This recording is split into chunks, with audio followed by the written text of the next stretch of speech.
Magandang gabi mga kakatha. Dumako naman tayo ngayon sa Ethiopia. Dito matatagpuan ang kahangahangang tribo ng mga Bodi, isang pamayanan na may kakaibang tradisyon na nakapukaw ng pansin mula sa buong mundo. Ngayon, ating tuklasin ang nakakaaliw na dynamics ng tribo ng Bodi, kung saan ang sukat ay may kakaibang papel sa pagtukoy ng estado at tagumpay sa pag-aasawa.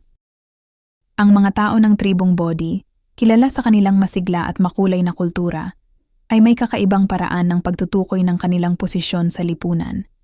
Ito ay ang laki ng tiyan ng isang tao. Sa tribo ng Bodi, ang pagkakaroon ng pinakamalaking tiyan ay isang simbolo ng kasaganaan, tagumpay, at kagwapuhan. Ang may pinakamalaking tiyan ay tanda ng karangalan.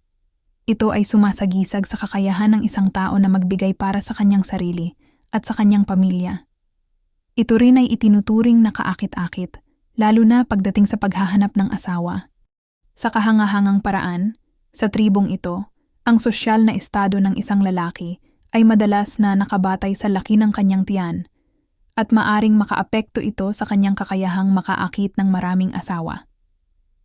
Ang koneksyon sa pagitan ng laki ng tiyan ng isang lalaki at ang dami ng kanyang mga asawa ay malalim na nakabaon sa tradisyon ng Bodi. Ang paniniwala na ang mas may malaking tiyan ay nagsasabi ng kakayahang magbigay para sa mas malaking pamilya na ang nagiging kahulugan ay isang mabuting asawa. Ang kanilang mga ninuno ay naniniwala na ang may malaking tiyan ay sumisimbolo ng tagumpay. Sa isang mapanghusga at masalimuot na kapaligiran tulad ng sa atin, ang pagkakaroon ng sapat na pagkain upang mapanatili ang isang malaking pamilya ay tanda ng lakas. Bagaman nagbago na ang mga panahon, ang tradisyon ay nanatili bilang isang sagisag ng kanilang kultural na pagkakakilanlan. Sa ating pagtuklas sa mga kakaibang kaugalian ng tribo ng Bodi, napagmasdan natin ang isang pamayanan na nagpapahalaga sa kanilang mga tradisyon at kasanayan.